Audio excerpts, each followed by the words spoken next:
L'ex-rébellion Touareg et la coalition pro-régime d'accord pour cohabiter à Kidal. Les ex-rebelles Touareg du nord du Mali et la coalition de groupes armés soutenant le gouvernement ont trouvé un accord pour une cohabitation pacifique à Kidal, dans l'extrême nord du pays. Samedi 6 février 2016, des représentants des deux partis se sont réunis et ont réaffirmé leur engagement à résoudre les mésententes par la voie du dialogue. Cet accord intervient après la signature à Bamako en juin de l'accord de paix pour la paix. Mais compte tenu des difficultés qu'il y a eu dans la mise en œuvre de cet accord, les groupes armés eux-mêmes ont été amenés à signer un autre accord à Anéfi. Et c'est à partir de cet accord-là qu'ils ont décidé de ne plus s'affronter, en tout cas militairement. Et donc, ça fait maintenant 4 mois qu'il y avait une accalmie relative dans les régions du Nord. Mardi 2 février 2016, des centaines de membres de la plateforme, la coalition armée liée au gouvernement malien, étaient entrés sans violence à Kidal, bastion des ex-rebelles. Une action faite sous le contrôle de la CMA,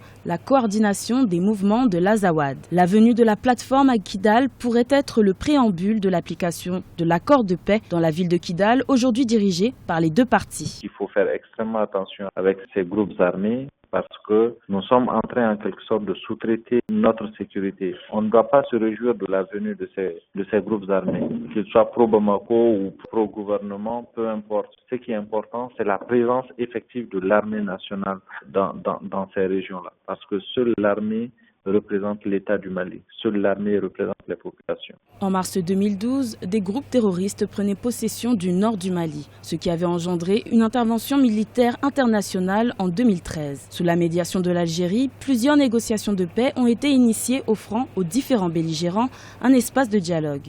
Avec l'accord intervenu ce 6 février, c'est la volonté de paix qui semble l'emporter sur les dynamiques de conflit.